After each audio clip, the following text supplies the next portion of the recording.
These mics are so distracting, but we're just gonna have to roll with it because I think I have a deviated septum, which I didn't realize until I watched the last video I recorded like this and realized that my breathing was so loud and distracting. So hopefully this helps.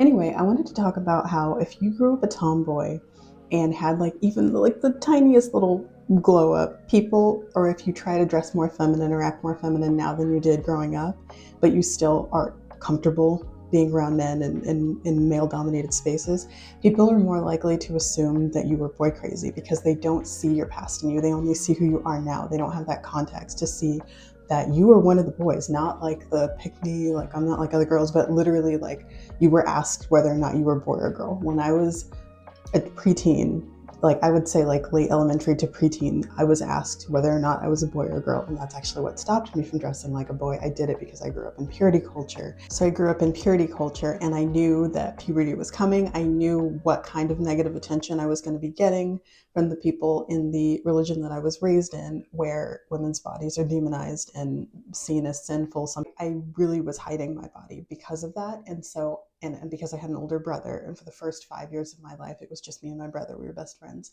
And so um, I feel like people don't understand that, especially with me now trying to be more feminine and trying to glow up and trying to just, I just things that I wasn't allowed to do growing up super conservative and Christian back when you weren't allowed to do those things. Nowadays, I see a lot of like the Mormon curls and girls getting work done to look like the best wife. We weren't allowed to do that. If you see what like Christians looked like in the early 2000s, we were just frumpy enough to not be considered vain, but not so frumpy that we looked like slobs because you didn't want to look vain. You didn't want to look self centered. You didn't want to look like you were obsessed with yourself.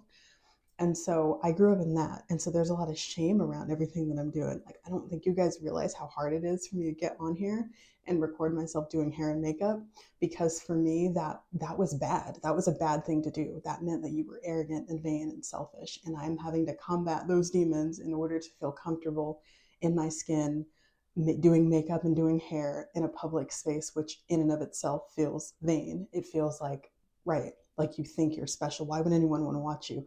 I am doing a lot of inner work in doing this. This TikTok account is more so about me becoming more comfortable in my skin, which is something that I've never been because I've always been in spaces where there was just a lot of policing and how you look and how you act.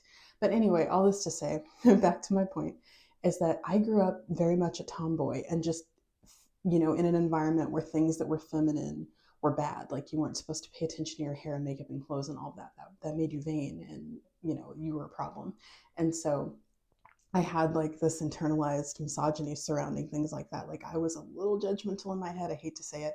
I was a little judgmental in my head towards people who took care of those things because I was taught that they were bad people, essentially.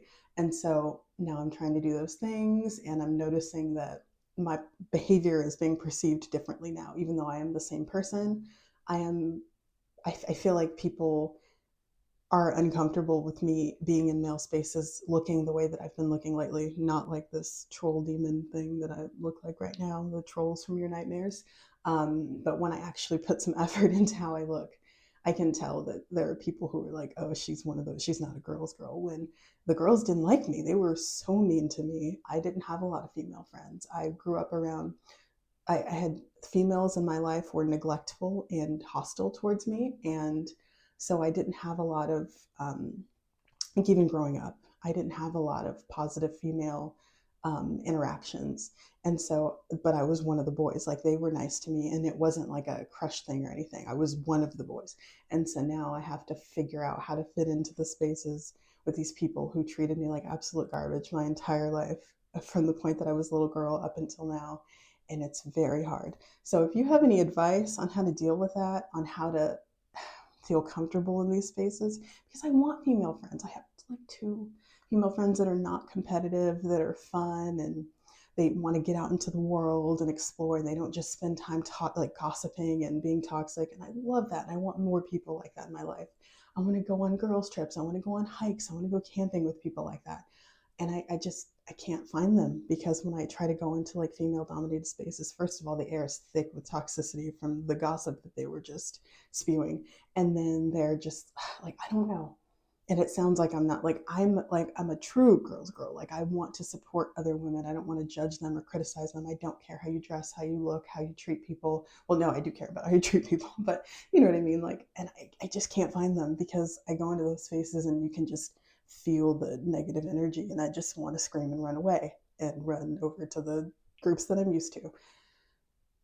I don't even know if I'm still on track, but anyway, my point is if you grew up a tomboy and you're trying to be more feminine and you find that when women see you in these spaces that are male dominated and you're obviously more relaxed and more comfortable because this is the environment you know, they don't know that because a lot of them were accepted by other women and did get along in those spaces and felt comfortable in those spaces and welcome there.